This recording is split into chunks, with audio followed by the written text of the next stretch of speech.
అమరావతిపై AP CM Chandrababu శ్వేతపత్రం విడుదల చేశారు. ఇక దీనికి సంబంధించిన అప్డేట్స్ అందించడానికి మరింత సమాచారం మా ప్రతినిధి విజయవాడ శివ మల్లికార్జున్ సాయిశంకర్ అందిస్తారు. శివ, చెప్పండి. రైట్, ప్రస్తుతం మొత్తం మీద చూసుకుంటే ఆంధ్రప్రదేశ్ రాజధానికి సంబంధించి కూడా ముఖ్యమంత్రి చంద్రబాబు నాయుడు కొద్దిసేపు క్రితమే శ్వేతపత్రం విడుదల చేశారు. గత 5 సంవత్సరాల కాలంగా వైసీపీ సర్కార్ అవలంబించిన విధ్వంసం, ప్రజా వ్యతిరేక విధానాల్లో రాజధాని పూర్తి స్థాయిలో నష్టం వాటిల్లిందని చెప్పి ఆయన ఆవేదన వ్యక్తం చేశారు.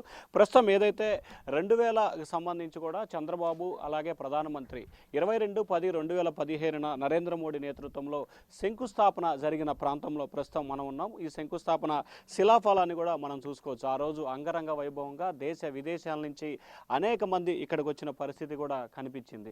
కానీ ప్రస్తుతం అటువంటి అమరావతిలో చెట్లు పుట్టలతో పూర్తి స్థాయిలో నిర్మానుషంగా మారిపోయిన పరిస్థితి కూడా కనిపిస్తూ ఉంది. మనం ఇక్కడ చూసుకోవచ్చు, ఈ ప్రాంతం అంతా చెట్లతో నిండిపోయిన పరిస్థితి కూడా కనిపిస్తూ ఉంది. అయితే చంద్రబాబు కొద్దిసేపు క్రితం విడుదల చేసిన ఏదైతే అమరావతి శ్వేతపత్రానికి సంబంధించి కూడా గత 5 సంవత్సరాల కాలంగా ఏదైతే 2014లో ప్రభుత్వం అధికారంలోకి వచ్చిన తర్వాత అప్పుడు జరిగిన అసెంబ్లీ సమావేశాలకు సంబంధించి కూడా తాను పూర్తి స్థాయిలో కూడా రాజధాని అమరావతికి కట్టుబడి ఉన్నానని చెప్పి ఆయన స్పష్టమైనగా అసెంబ్లీ సాక్షిగా కూడా ప్రకటన చేశారు.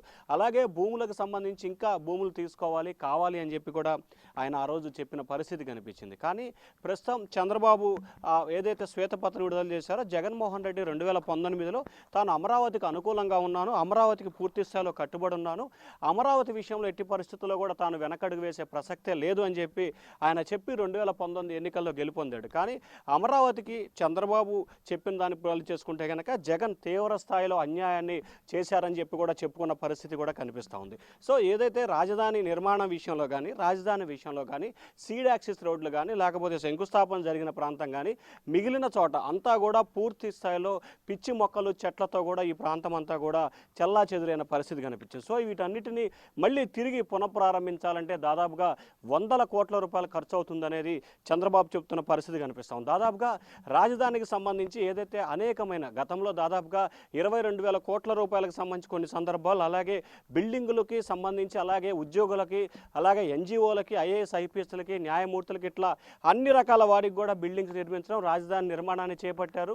దాదాపుగా 36 కిలోమీటర్ల మేర 6 లైన్ల సీడ్ యాక్సిస్ రోడ్ని కూడా ఇక్కడ ఏర్పాటు చేశారు. కానీ ప్రస్తుతం మాత్రం ఇవన్నీ కూడా ఏమాత్రం కూడా వాడుకకి పనికిరాని విధంగా కూడా ఉన్నాయి. ఎక్కడా కూడా అవి వినియోగించుకోవాలంటే మొత్తం పిచ్చి మొక్కలు పెరిగినాయి. సో దాదాపుగా గెలిచిన ఈ 25 రోజుల కాలంలో కూడా చంద్రబాబు పూర్తి స్థాయిలో వీటిపై ఫోకస్ పెట్టిన పరిస్థితి కూడా కనిపించింది. తిరిగి అమరావతి ప్రాంతాన్ని అభివృద్ధి వైపు పయనించాలని చెప్పి చంద్రబాబు ఒక ప్రయత్నం చేస్తున్నారు. ఆ ప్రయత్నంలో భాగంగానే ఇటీవల చంద్రబాబు అమరావతి ప్రాంతాన్ని కూడా పూర్తి స్థాయిలో పరిశీలన చేశారు. ప్రస్తుతం మనం ఏదైతే ఉన్నామో రాజధాని శంకుస్థాపన 2015 అక్టోబర్ 22న శంకుస్థాపన చేసినప్పుడు కూడా నీరు మట్టికి సంబంధించి దేశంలో చాలా చోట్ల దాదాపుగా మనం ఇక్కడ చూసుకోవచ్చు, ప్రపంచంలో గల 80 పవిత్ర క్షేత్రాల నుంచి కూడా స్వాతంత్ర సమరయోధుల జన్మస్థలాల నుంచి కూడా మట్టిని తీసుకొచ్చిన పరిస్థితి కనిపిస్తూ ఉంది. ప్రస్తుతం ఏదైతే శంకుస్థాపన జరిగిన ప్రాంతంలో నీరు మట్టి, అప్పటి ప్రధానమంత్రి నరేంద్ర మోడీ సైతం కూడా యమునా నది నుంచి నీటిని, అలాగే పార్లమెంటు నుంచి కూడా మట్టిని తీసుకొచ్చి తన భాగస్వామిని, అంటే తన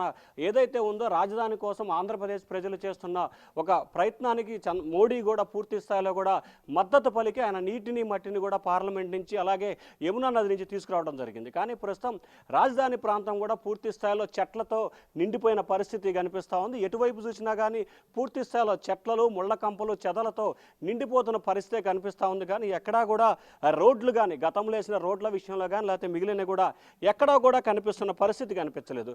సో తాజాగా చంద్రబాబు చెప్పిన అంచనా ప్రకారం చూసుకుంటే మళ్ళీ ఏదైతే ఈ 5 సంవత్సరాల కాలంలో జరిగిన విధ్వంసానికి సంబంధించి కూడా పూర్తి స్థాయిలో మళ్ళీ యథాస్థితికి రావాలంటే కనుక 1000 కోట్ల రూపాయలు ఖర్చు అవుతుందనేది చంద్రబాబు చెప్తున్న విధానంగా కనిపిస్తూ ఉంది. ఏదైతే జగన్మోహన్ రెడ్డి ముఖ్యమంత్రి అవడంతో ప్రజావేదికని కూల్చివేసి తద్వారా రాష్ట్రానికి ఒక విధ్వంసమైన పరిపాలన అందజేసిన పరిస్థితి కనిపించిందనేది కూడా చంద్రబాబు చెప్పిన ఆలోచనగా కనిపిస్తూ ఉంది. దాదాపుగా 1631 రోజుల పాటు ఏదైతే రాజధానికి భూములు ఇచ్చారో 33,000 ఎకరాలకు సంబంధించిన రైతులు భూములు ఇచ్చారో ఆ భూములు అన్నింటినీ కూడా రైతులు ఇచ్చిన భూములు తీసుకున్నారు, వాటిని తాకట్టు పెట్టుకున్నారు. కానీ రైతులకు మాత్రం మాత్రం న్యాయం చేయని ఏకైక ముఖ్యమంత్రి ఎవరు ఉన్నారంటే గతంలో జగన్మోహన్ రెడ్డి అని చెప్పి కూడా చంద్రబాబు చెప్పారు. ప్రపంచంలో ఏ ముఖ్యమంత్రి చేయని విధ్వంసాన్ని అలాగే అరాచకాలని గత ప్రభుత్వం చేసిందని చెప్పి కూడా చంద్రబాబు అయితే ఘంటాపదంగా చెప్తా ఉన్నారు. సో ప్రస్తుతం మనం ఏదైతే విజువల్స్లో చూస్తున్నాం అమరావతి శంకుస్థాపన ప్రాంతం, ఈ ప్రాంతం అంతా కూడా ఆ రోజు పూర్తి స్థాయిలో సస్యశ్యామలంగా ప్రశాంతంగా కూడా చెట్లు మొత్తం కూడా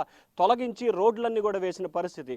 కానీ ప్రస్తుతం అటువంటి అమరావతి శంకుస్థాపన జరిగిన ప్రాంతం కూడా ఏ వైపు చూసినా చెట్లు చెదలతో కూడా నిండిపోయిన పరిస్థితి. సో మొత్తం మీద చూసుకుంటే రాజధానికి సంబంధించి ఈరోజు చంద్రబాబు విడుదల చేసిన శ్వేతపత్రానికి సంబంధించి కూడా రాష్ట్ర ప్రజలకి వాస్తవ పరిస్థితిని చెప్పాలి అనే ఏకైక ధ్యేయంతో తాను నిర్ణయం తీసుకున్నాను. సో ఈ నేపథ్యంలోనే రాష్ట్ర ప్రజలే ఒక్కసారి దీన్ని పూర్తి స్థాయిలో ఆలోచన చేయాలి. గత ప్రభుత్వం చేసిన విధ్వంసానికి అమరావతి సజీవ సాక్ష్యం అంటూ కూడా చంద్రబాబు చెప్పిన అంశాన్ని కూడా ప్రత్యేకంగా కూడా గమనించాలి. సో రాజధాని విషయంలో రాజధానికి లేని రాష్ట్రంగా ఆంధ్రప్రదేశ్ మిగిలింది. 10 సంవత్సరాల తర్వాత ఇప్పుడు తెలంగాణ ఉమ్మడి రాజధాని అన్నారు. ప్రస్తుతం ఆ ఉమ్మడి రాజధాని కూడా వెళ్ళిపోయింది. ఇప్పుడు ఆంధ్రప్రదేశ్కి రాజధాని లేదు. గతంలో 3 రాజధానుల పేరుతో కాలయాపన చేశారు. ఎక్కడ ఎటువంటి అభివృద్ధి కూడా చేయని పరిస్థితి కనిపించింది. సో ఇటువంటి తరుణంలో జగన్మోహన్ రెడ్డి చేసిన వీటికి సంబంధించి కూడా రాష్ట్ర ప్రజలు తీరని స్థాయిలో నష్టపోయారు. మొన్న పోలవరం విషయంలో కానీ ఈరోజు అమరావతి విషయంలో కానీ రాష్ట్రానికి జగన్ తీరని స్థాయి నష్టాన్ని అయితే చేకూర్చినట్లు కూడా చంద్రబాబు తన శ్వేతపత్రం ద్వారా రాష్ట్ర ప్రజలకైతే ఒక సూచన చేశారు. ప్రసూన.